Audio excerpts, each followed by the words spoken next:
No other art touches our conscience like film does. While nobody notices, cinema takes a shortcut straight to where the audience is in motion.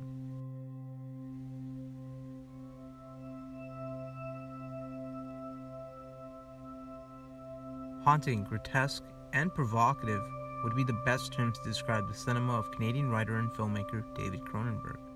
He is one of the principal originators of what is commonly known as the body horror genre, with his films exploring visceral body transformations, infection, technology, and the intertwining of psychological with the physical. Cronenberg's films have polarized audiences and critics alike. Yet he has earned critical acclaim. He has sparked controversy for his depiction of gore and violence. Throughout Cronenberg's films, we encounter some recurring themes: explicit sexuality within contemporary society, body horror, and its uses to contrast several epidemics of the modern world. Once you further unravel the layers of his cinema, you begin to see technology motivated through satire, which reflects propaganda and obscure human habits within society. These themes are consistent in David Cronenberg's film practice and form a coherent basis of identifiable traits for consideration in defining contemporary authorship. Majority of the critics have emphasized the connection between his films and contemporary reality. Cronenberg's first major feature came with 1975's Shivers. The plot follows a strain of parasites infecting residents of a high-rise apartment building, which turn the occupants into rage-filled and sex-craved fiends that in turn infect the others. Upon its release, the film was met with a lot of controversy and was being considered a snuff film. His next film, 1977's Rabid, was a unique twist to the zombie formula, in which the plot follows a young woman who undergoes experimental plastic surgery after a motorcycle accident, which leaves her with the hunger for human blood.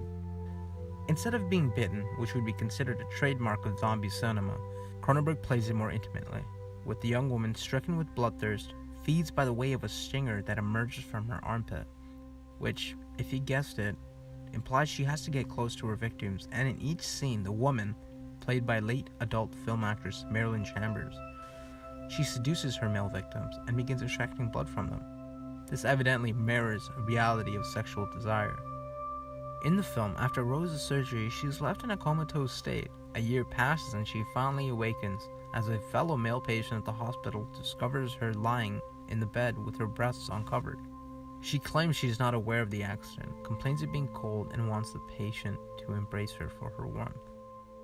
William Beard, the author of The Artist as the Monster, states, "There's a kind of male sexual fantasy skate going on, with Lloyd as the male viewer's stand-in. A man accidentally comes upon a beautiful young woman semi-naked in a hospital room. His safety as a voyeur is guaranteed by the woman's unconsciousness. When she does awaken, she begs him to hold her because she is cold. Another opportunity for covert sexual satisfaction." Suffice to say, this part of the film can be identified as Rose awakening her dormant bloodlust, and her way of using her sexuality to entice her prey into physical contact so she can then feed off them. The casting of an adult film actress and placing her in a scenario not too distant from 1970s adult films adds irony to the twist of fate. William Beard further discusses the scene as Rose strikes with her armpit spike, and the scene once more sexualized in an unexpected way that reverses the roles of sexual attacker and victim. Rose continues to go on a rampant spree and infecting the whole town, and it becomes much more clear that Cronenberg further exemplifies the reversal of sexuality within horror and flips the ideal of common society, more specifically the end of free love from the 60s and the dangers of sex in the following decade. Keith Grant, author of the book Dread of Difference, Gender in Horror Film, states, "Yet, whether one prefers to examine horror films in terms of universal fears or historically determined cultural anxieties,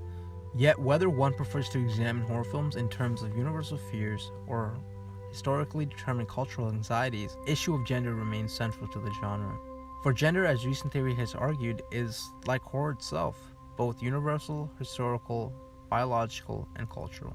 This argument helps signify the ideals regarding gender in horror films as to the extent of ambiguity it has evolved into. In this case, a reconstruction of the patriarchal order in horror, which is that of predatory sexualized female body. It's the use of this in various forms that gives shape to Cronenberg's distorted style of contemporary horror. As in both Rabid and Shivers, scientific experiments on women's bodies result in monstrosities that have attached themselves to the sexuality of the character. It's honestly quite impossible to imagine today's horror landscape without Cronenberg, as he added an astonishing level of clash to the genre in a time where mindless slasher films had cluttered rental stores. Cronenberg's cinema is unforgettable, each film leaving the audience to question the status quo in our society, in relations with our bodies, our flus, and with each other. The horror evoked by Cronenberg transcends our common sense of horror itself, as he displays it as an art of confrontation between reality and beliefs. The style of body horror he has pioneered isn't simply done to be over-explicit, or pushing it simply to be a gore fest. Instead, he is committed to the aesthetic of exploration within the human body and developing the paradox between the real-life body limits, while reflecting on terminal illnesses, which is why his films are so often engulfed in surreal bodily mutations. His exploration of body horror is best implemented in the 1986 remake of The Fly. The plot follows a tragic love story. At the center is Seth Brundle, a brilliant but eccentric scientist who tampers with the groundbreaking technology of teleportation. After meeting Veronica, an ambitious reporter, the two fall in love, as Brundle continues to perfect the machine, and during a drunken test run, he accidentally crosses genes with a common housefly. He slowly begins mutating into a grotesque fly, as his lover helplessly watches in horror, as the man she loves disintegrates and slowly loses his sanity. The basic concepts from the original film are still present, but Cronenberg injects his creative trademarks such as explicit sexuality, personality identity crisis, and of course, body horror. The symbolism behind Seth's brutal metamorphosis into the Fly can be broken down into many layers, such as deteriorating age, drug addiction, and actually one of the most debated ideas is its relation to diseases such as AIDS. Those whose lives have been stricken with terminal illnesses are likely to view Seth's tragic downfall from this angle. In a book that goes over Cronenberg's filmography, writer Mark Browning states, "The Fly enables arguments on science and its role in society, infectious diseases, promiscuity, bodily mutations, and dysfunctions." In the film, Veronica, Seth's lover, becomes pregnant, but it is never revealed whether the baby was consummated before or after Seth splicing his DNA with the Fly. Veronica visits Seth multiply over the span of a couple months as he slowly evolves into a monster. But during her last visit, she realizes that he has become a shell of the person he used to be. When she leaves, she's hysterical and paranoid, demanding to have an abortion the same night, in shock of having the baby being an offspring of the Brundle Fly. It is as if Cronenberg is foreboding the symptoms and spread of the AIDS epidemic, implying Seth's bodily deconstruction as a reflection of the illness. Author of The Philosophy of David Cronenberg, Simon Riches argues, in Cronenberg's movies, the scientist's early manifestation of bodily change resembles the skin lesions of Kaposi sarcoma, the cancer so common in early stages of AIDS-related immune dysfunction, as these changes transform him into something monstrous-looking that even his girlfriend recoils from. Riches is validating that within the context of a horror film, Cronenberg is really asking a profound question on whether or not society can show compassion for those who suffer from debilitating diseases, and if ignoring or failing to embrace these people due to revulsion, does that make society the monster? This is just a fraction of the symbolism brought on by the film, and Cronenberg has stated that the AIDS connection is superficial. He saw it rather as mortality of man, vulnerability, and tragedy of death. But it was inevitable that viewers would link the film to AIDS paranoias of the 1980s. During that time, HIV and AIDS were misunderstood diseases due to a lack of public education regarding the subject. It is rather the fear of the unknown that creates this gap between the sick and healthy, which is what Cronenberg taps into. He's not using body horror at face value, rather allowing symbolism, sets change in the film to absorb and fulfill different ideologies.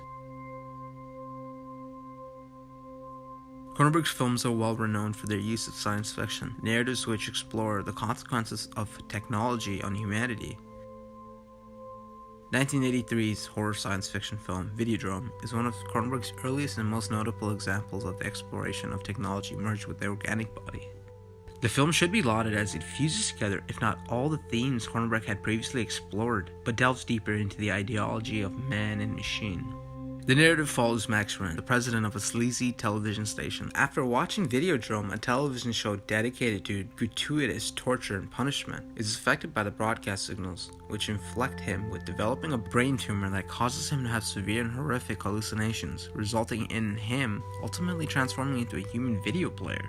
However, after his girlfriend auditions for the show and never returns, Max begins to investigate the truth behind Videodrome and discovers that the graphic violence displayed on the show might not be fake as he thought. The film relies heavily on blurring the boundaries between fantasy and reality through the hallucinations the main protagonist develops. This is similar to how the boundaries of man and machine are indistinguishable. Cronenberg sought out to explore the over-reliance on and the addiction to technology society has taken for granted in the postmodern era. This is demonstrated in a scene where Max seems to be hallucinating and sees a close-up of his girlfriend Nikki's lips on the television screen, seductively calling out to Max to come to her. As Max crawls over to the television set and places his head closer to the screen, his head submerges through the screen into Nikki's lips, and he passes the physical boundary between the television set and his body. Television, rather than serving as entertainment, is presented in Videodrome as manipulating the addiction that society has towards violence and sex.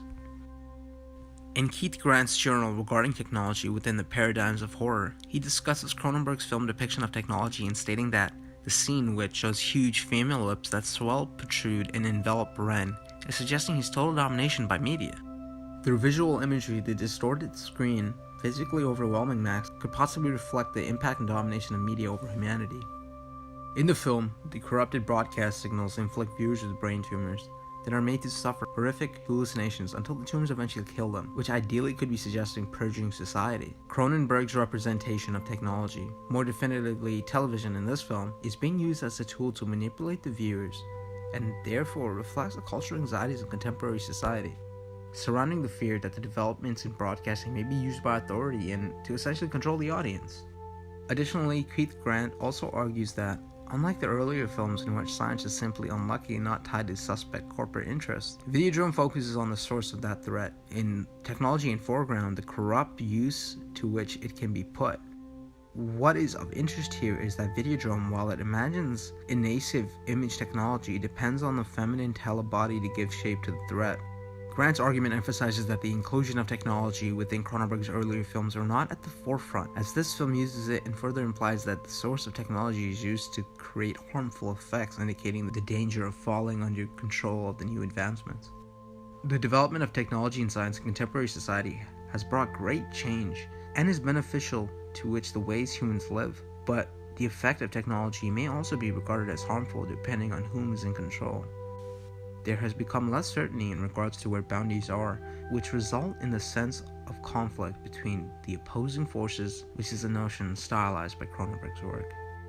Cronenberg's artistic approach in his earlier films was to blur the boundaries in contemporary society in which there is an uncertainty regarding what is real. Cronenberg is a master at bending reality at its whim by using explicit sexuality as a mirror of social norms, breaking and tearing apart flesh with body horror to reflect the real-life horrors of terminal illnesses.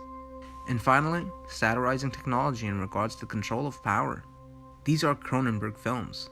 Simply put, he is the artist behind each of his canvas, laying down the visual outline for the shading in the commentary on society.